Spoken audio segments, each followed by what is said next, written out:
Hello, welcome to Topper Machine. I'm Josh Topper. So 2 years ago on February 2nd, 2022, I took delivery of my brand new 23MT Lion Lathe.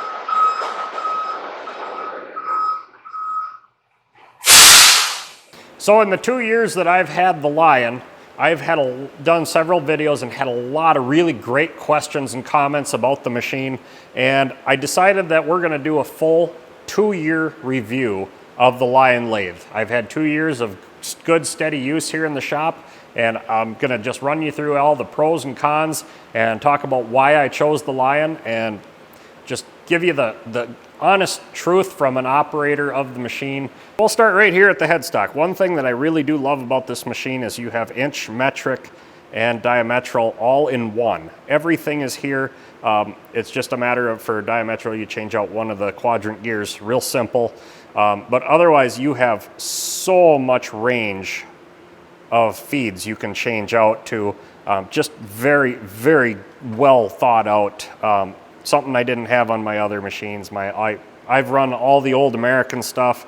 I settled on Monarch. Monarch was my top choice, and I've owned nothing but Monarch since I started my shop, but I needed something that would do what I needed it to do, and metric was one of the big things that I needed to be able to do here, and the Lion fit the bill. Another key absolute needed to have for me was the large spindle bore. This is a 4-inch spindle bore, and I absolutely have used that right to its limit. I've had material that slid in there. It was so tight it almost didn't make it, but boy does that help out with a lot of stuff. And the 3-jaw chuck is just over a 4-inch spindle bore, so everything fits in there. I think it's 4 1/4 actually. This is the chuck that came with the lathe when I bought it, and it's been a very good chuck. Now, one question that I get a lot is, where is it made? It's made in Bulgaria. It is imported into California to International Machinery, and they are the importer of the machine, and then they are the reseller also. But it is actually made by ZMM, and I've heard of ZMM otherwise, and I've looked them up otherwise, and the machines are identical, and they make some great stuff, but it's definitely made in Bulgaria. Now, one thing I get a lot of comments about, and a lot of people are like, you need to get rid of it, is this sliding chuck guard. And, you know, for years I've used lathes without a chuck guard, and honestly, I really do like this because it does help to contain the coolant. When I'm running flood coolant, it does catch it some and keeps it more going into the coolant pan than on the floor. So that's definitely gonna stay. The only thing I don't like is there is a switch on there. I don't know if you can hear that click, and that is a safety switch. It has to be locked all the way over, or it shuts the motor off when you engage the spindle. That I don't like, but I've gotten used to it, and instead of wiring around it, you know, it's kind of a safety thing. I mean, I could just bump that and it'll shut the machine off. So that's a nice feature. Now over here on the carriage, the Lion is a joystick control. So your feeds are all by joystick. And the nice thing is you noticed when I put it in my cross feed, it releases that handle, so it's not spinning on you when you're feeding. That's really nice, and it still engages and locks in the carriage feed wheel, but it does have this nice flip down handle, so it doesn't crack you in the nuts when it's coming around. It just all around, I really do like the joystick control. It's definitely very smooth and easy to operate. It does have a tension adjustment on it. You can set it more tension on it, so or less. It depends on how much you're feeding it, and it'll actually, if you feed it too hard, it'll back out and disengage itself. So that's a nice feature there. And then these dials. They're inch and metric, and they are absolutely beautiful. I don't know how well you can see them, but I've got dials on both axis there. I mean, it's just beautiful It's a little dirty from all the work I've been doing, but I mean, just they're beautiful dials. One more feature here on the joystick control is there's a green button here on the end. This is your rapid motor. So whichever direction you put it in, you have rapid traverse in all 4 directions here. Like I said, that does stop spinning.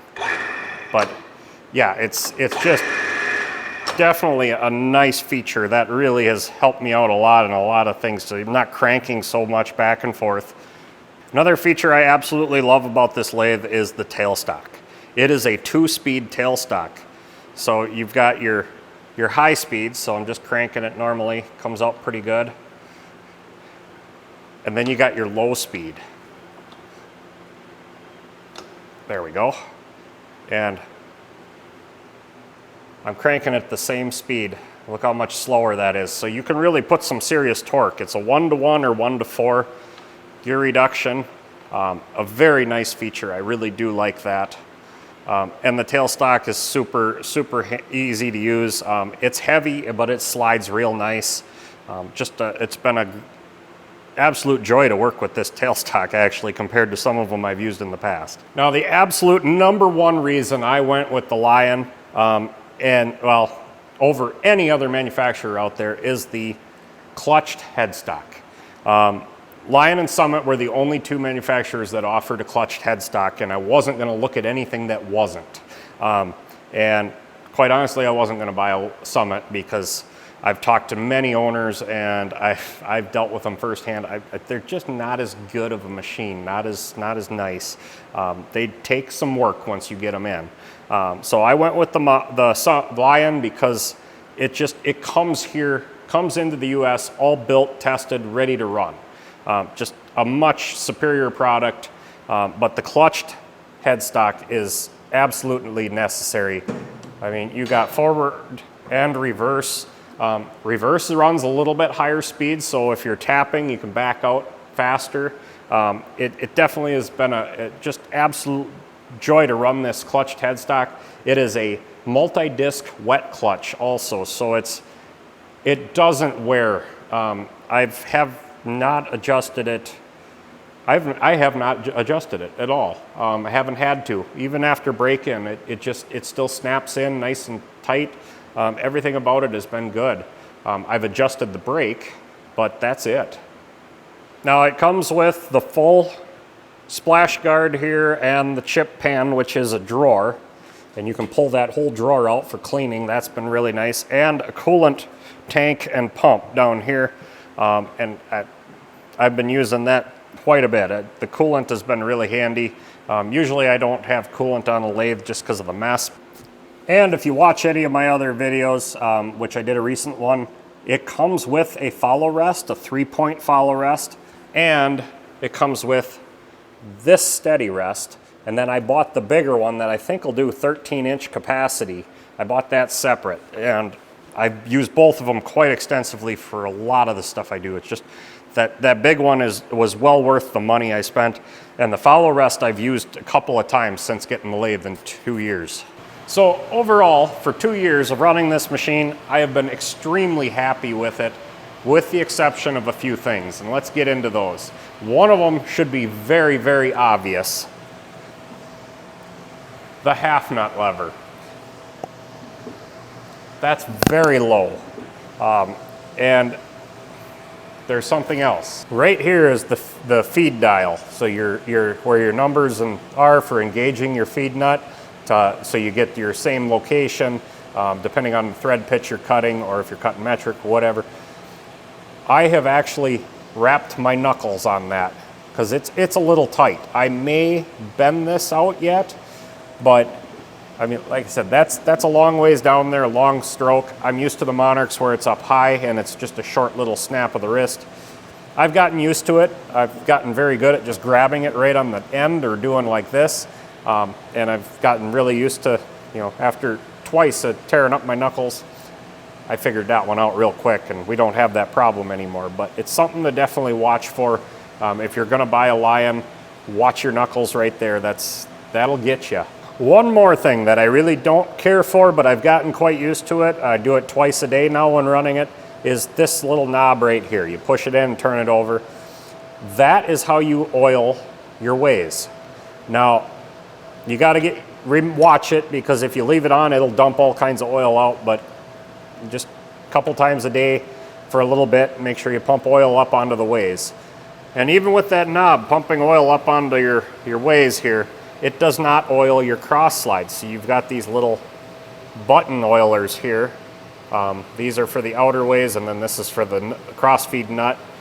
You got to oil those manually, and I've gotten used to it, and it is what it is. You get used to the features that you don't like, and you adapt and overcome. And one of the last things that I don't much care for, but it really hasn't been an issue, is adjusting the clutches and the brakes. You got to take this cover off, which means you got to take the guard off here, unbolt this heavy cast cover, and then there's another plate down underneath that you got to take off to get into all that stuff. Not a feature that I really like. My Warner Swayze turret lathe, when I had that, you had a access cover, you just lifted it off, and right there was all your clutches and stuff for easy adjustment. So that's one thing about this I don't much care for, but it's so infrequent that you would need to adjust these. They're just pretty reliable with that oil bath clutch. It really isn't an issue, but it's something I just don't really care for. And really the final thing that you have to adapt and overcome is when this machine comes to you, here's where your coolant pipe comes up, and the valve was here, and this flexible hose was here. Well, that's way back. That's almost a foot behind your tool post, and you really can't get the coolant where you need it. I added on this pipe to get it closer, and then I added a T and another valve because I run a bunch of spade drills, so I can run a hose out of here and run it into my spade drill in my tailstock, and that works really well for what I'm doing, but I had to add this pipe to get it closer to the work. Like I said, with a few exceptions of those few things, overall this has been just an absolute great machine, and I would 100% buy another one. The only thing I would do different next time is I would not get the new all digital readout. When it comes to problems, that readout has cost me about 3 to 4 weeks of downtime. We pretty much replaced everything, luckily under warranty, because it's very expensive. But once that new all digital readout is out of warranty, and the first sign of failure, it's coming off of here, and I'm going to a readout that I use. It's called Machine DRO. They're out of the United Kingdom. They're a magnetic DRO. They're very inexpensive for what you're getting. They're very reliable. I got 4 or 5 of them here in the shop, and the oldest one being close to 10 years old with 0 failure. And I've had this new all now 2 years, and I've been down almost a month total with failures of that readout. So that's the one thing I would do differently. So with the exception of those few things that I didn't like, I love the machine. 2 years of ownership was one of the best decisions I ever made, was buying this lathe. International Machinery out in California. The salesman there, Johnny, just a great guy to work with, very easy to talk to, knowledgeable. One of the best salesmen I've ever dealt with. I wish I could deal with him on everything I buy. Just so easy to talk to, so easy to work with. The buying process was so simple. Now, if you're looking for a lathe like this, they have several models, different sizes, from a 16-inch to a 40-inch, I believe, is their biggest. Call them up, talk to them about them. They stock several machines. They got machines coming in all the time. Parts are readily available. They have almost everything in stock, if not everything. I got a friend who's got a 30-year-old-ish machine. He was looking for a cross feed and screw and nut and a steady rest, and Johnny had them in stock. So 30 years old and the parts are in stock, those things. So definitely check them out. If you're in the market, I would honestly buy another one in a heartbeat. If I had a need, I would absolutely order one, even at today's prices, which I know are way higher than when I bought this. And they're way higher than they were a few years before I bought this. Everything's going up, but at what the current price is on one of these, and Johnny asked me not to share that just because the market's changing constantly. It's still a bargain for what you're getting for a machine like this. I would definitely buy another one at today's price. So if you're in the market, get a hold of International Machinery, talk to them about them. But as an owner and operator, best decision I ever made. So with that, we'll end here. I hope you enjoyed the review. Hope you answered all your questions. If you have more questions, please ask them in the comments below. I'll do my best to answer them best I can. And until next time, get out in your shop and get it done right the first time.